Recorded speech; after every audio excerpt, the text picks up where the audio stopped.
Makausap pa ba yung buntag sa tanan mga igsoon o sa gihapon no ato ang hisgutan ang ato ang Domingo nga gisaulog sukad pa ni atong pipila naman ka Domingo nga gisaulog taning Epiphany sugod atong Three Kings. O karon mao ni ang katapusan nga Domingo sa Epiphany, no, 6th Sunday after Epiphany.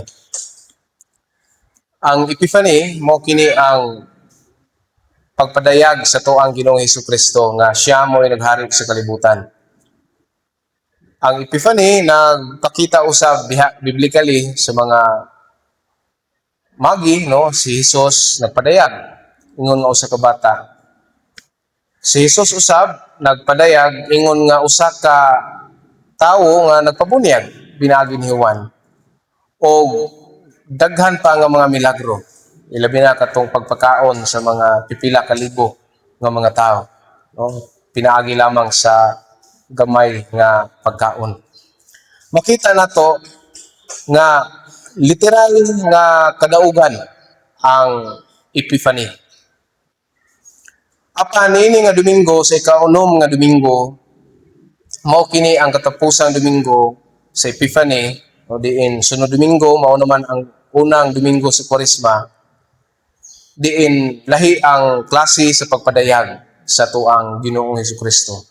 Dili kini pagpadayag sa gahom diha sa milagro, apan nagpadayag siya sa paghatag og warning nga siya maglakaw na diha sa dalan paingon sa cross. Ingon mao kini ang tinuod nga kinabuhi diha ni Kristo. Kay matod pa sa uban nga mga theologian, no, kung natuwa ni siyang i-translate into Cebuano, unsa may kapuslanan sa kahayag ni Kristo kung ang iyang sumusunod dili andam nga mosunod sa maong dalan. Ang kataguranan sa pamalandong atong natun-an, no, bago pa lamang nga nailhan ni Pedro nga si Jesus mao di ay ang Mesiyas nga ilaang gipaabot. Ang mga taga-Israel, no, sa ato ang Bible study mo ni usually atong ma-discuss usahay, pipila ka libo ka tuig nga hinulat sa maong manluluwas. No? Sa ilaang panabot, ang Mesiyas mao kini usa ka hari nga mupukan sa gobyerno sa Roma nga diin mao'y namunuan silang nasod o ipahibalik ang kaayo ug kabunda pinaagi sa paggubat, madugo ug mapintas nga paagi. Mao ni ang panan-aw sa mga Israel about Messiah. Apan sa kalit lang nga si Jesus ang Kristo, ang manluluwas, nga miingon siya nga ang anak sa tao kinahanglan mag-antos. Isalikway o pagkapatyon. Murag nawala na ang ilang hunahuna sa tinuod nila nga definition as Messiah. Ug unya, doon na pagigiingon, na kinsa ang gustong musunod kanako, maglimod sa iya ang kaugalingon. Magpasan sa iyang krus matag adlaw ug musunod kanako. No? Kini nga mga pulong mao'y makapahugno og makahatag og kagul-anan, makahatag og kapalong sa ilaang paglaom tungod lahi ang pagsabot sa manluluwas diha ni Kristo. Ug lahi usab ang gustong gipasabot diha sa mga apostoles. Mao nga si Jesus nagpasidaan nga siya patyon pinaagi sa krus. Mao bitaw nang naningala ta nga si Pedro dili man mosugot nga iya ilansang si Jesus. Tungod kay iya ang pasabot sa manluluwas, dili ingon ana nga mamatay ka. Ikaw hinuoy mo patay niya ng mga naa diha sa pamunuan. Mao na ang pangunahuna ni Pedro. Mao na nga wala lang siya ning babag nga mamatay si Jesus dili tungod sa iyang relasyon, kundi tungod ni anang hunahunaa. Ug sa panahon ni Jesus kanang cross dili mo na siya sama karon nga ato ana nang gikwintas-kwintas, no? Ang cross sa atong panahon karon naghatag og nindot kaayo nga kahulugan. Kung naatay cross, makaingon ta nga kini Christian gini siya. No? Nagtuo gini siya about Jesus. Apan sa ilang nga panahon, ang cross nagsimbolo sa kapildihan, nagsimbolo sa kaulaw, ug nagsimbolo sa kamatayon. Kaniadto kung makakita silang tawo nga sama ni Jesus nga nagpas-an ug dako nga cross, gitawag na siya nga kriminal. Gitawag na siya nga salawayon ug nakalapas sa balaod sa ilaang nasod. Mao nga makabalog sila nga kining tawhana kay nagdala og cross, mamatay gini siya. Mao na ang ilaang ma-interpret na yon once ka magdala kag cross kaniadto. Sa dihang giingnan sila ni Jesus nga magpas-an sa cross matag adlaw ug mosunod kanako, dili kini siya ingon nga poetic og meaning, dunay meaning nga pagkaistorya, kundi mao gini ang ilaang mahitabo, no, sa mga apostoles nga magpas-an sila cross matag adlaw ug mosunod kanako, ug makaingon ta nga di gini siya makahatag og inspirasyon. Hinuon makahatag kini og kagul-anan ni atong mga tawo nga nagsunod ni Jesus. Unya mingon sa sunod na pod, mingon siya, kung musunod ka mo kanako, andam man kamo nga mawala ang inyong dungog, andam ba mo nga mawala ang inyong seguridad, bisan ang inyong kinabuhi, no? Mao na nga pangutana ba? Grabe kini kabug-at ug hadlok kaayo nga paminawon.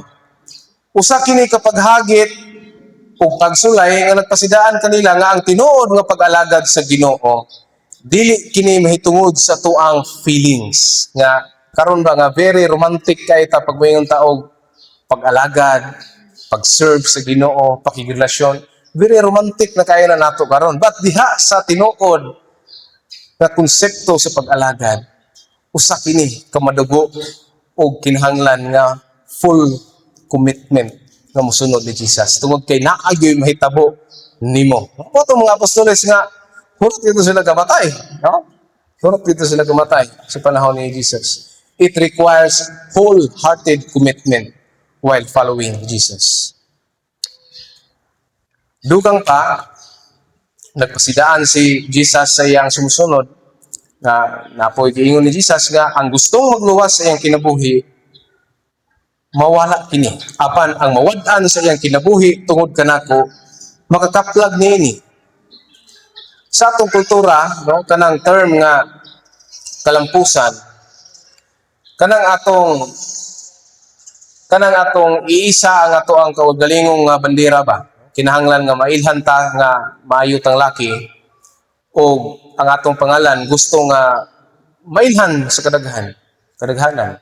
No? Usually build our name, secure our future, and protect our image. Magpakalimpyo diha sa kaugalingon. O gini usually ang naa sa usa ka tawo.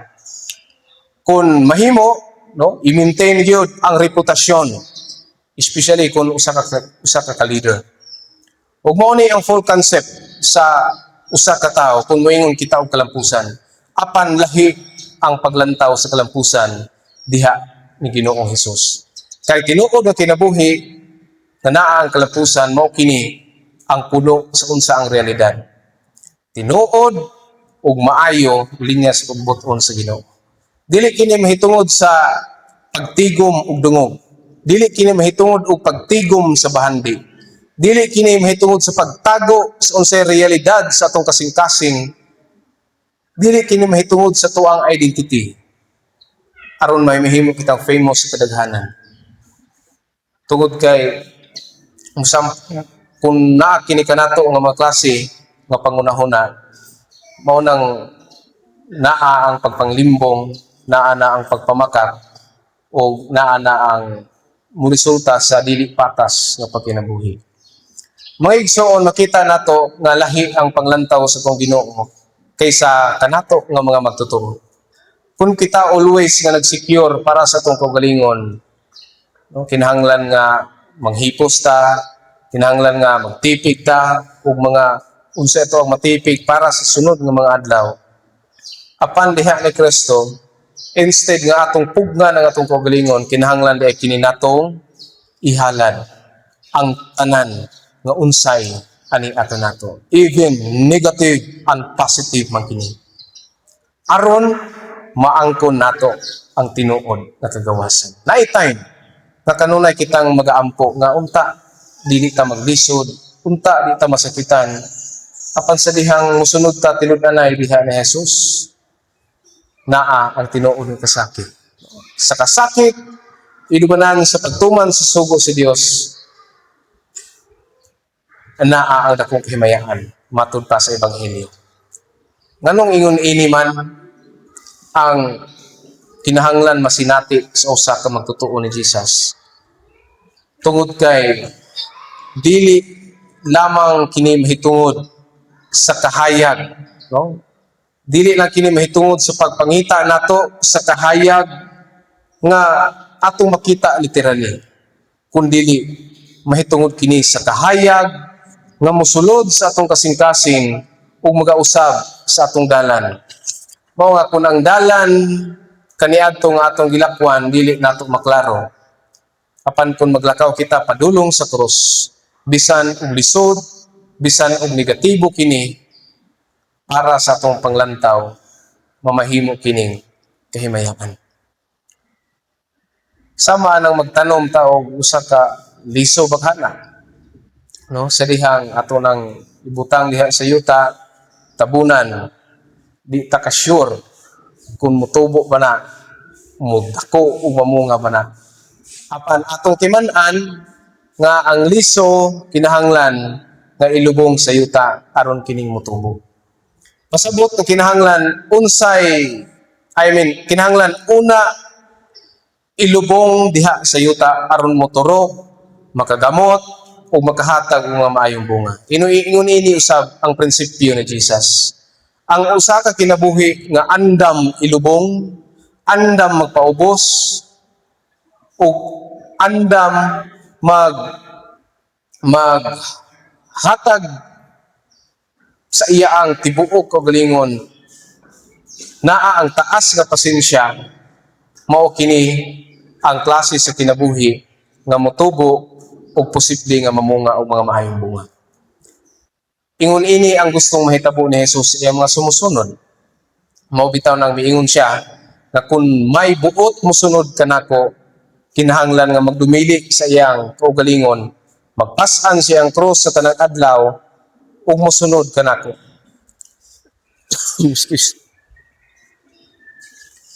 Apan alang siyang sumusunod ug alang usab kanato, kanang word nga excuse me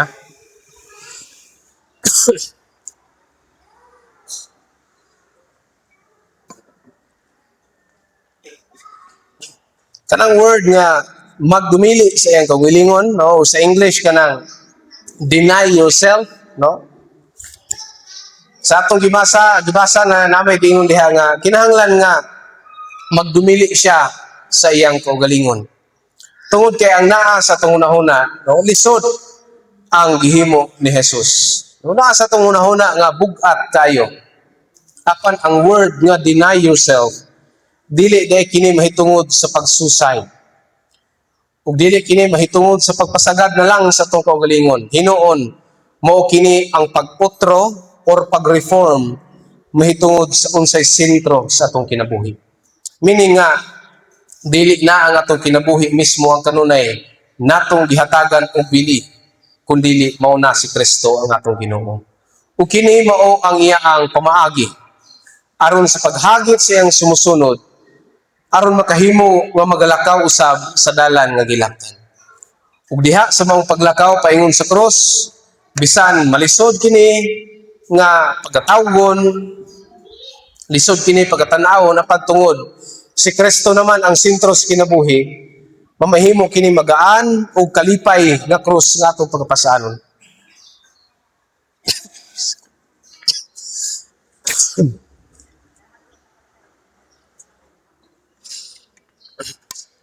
Muna yung resulta ng kwan. Hindi mayong timpo.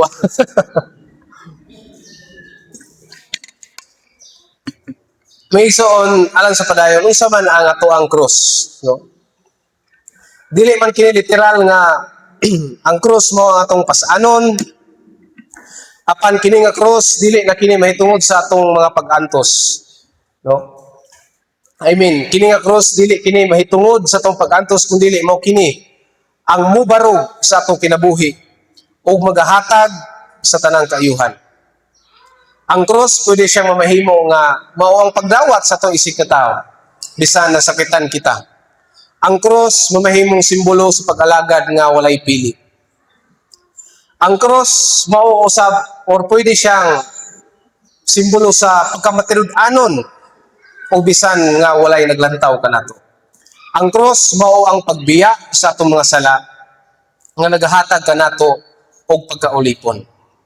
Ang cross mao kini ang usa ka kinabuhi nga bisan unsa man ang mahitabo mas pilion pagayod nato ang makahatag og kaayuhan ngadto sa uban. Tungod kay diha sa cross ni Kristo nagpadayag og dakong kaluwasan sa tanan. Mao nga mura kita og sama sa kandila bitaw. Bantay kita ng kandila nga panahon diha sa kangit-ngit kinahanglan na siyang dagkutan.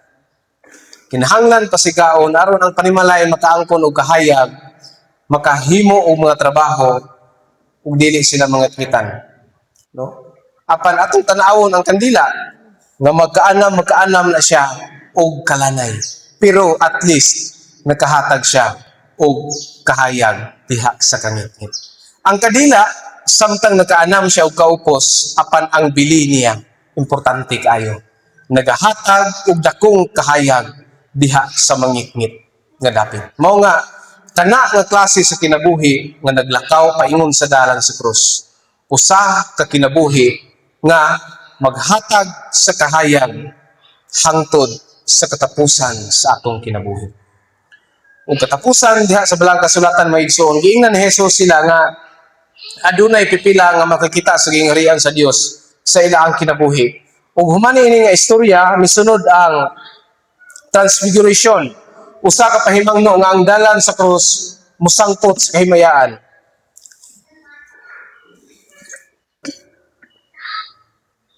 Ang pag-antos dili ang katapusan. Ang kamatayon dili mao ang katapusan. Ang gingharian sa Dios moabot uban sa kahayag nga dili gayud mapalong hangtod sa kahangturan. Mga igsoon atong timan-an nga ang pagsunod kang Kristo dili kini sayon. Ang pagtindog ingon nga usa ka simbahan dili kini sayon. Ang atong kinabuhi nga mahiaguman sa matag adlaw expected nga dili kini sayon. Apan wala kini nagpasabot nga wala na diha ang espiritu ug ang grasya sa Ginoo. Ang Ginoo nagatawag kanato sa pagpas-an sa cross. Ingon nga siya maoy unang nagapas-an niini alang kanato. Ang cross nga atong pagapas-anon gipas-an kini dili tungod sa atong kakusgan, dili tungod sa ato ang kalidad, kundi gikan sa gahom sa Dios. Mao kana ang grasya. Hinaot nga sa atong sa ato ang pagpamulong, pagpanulti, sa ato ang pagpabuhat, sa ato ang pagpanerbisyo sa uban, naga-reflect unya kini gikan sa kahayag sa ato ang Ginoong Jesucristo. Ug kung lisod man ang ato ang matubang sa unahan, hinumduman lang nato nga ang kinabuhi nga gihalad ngadto kang Kristo dili mahanaw ug mapuno kini sa tinuod nga kahulugan.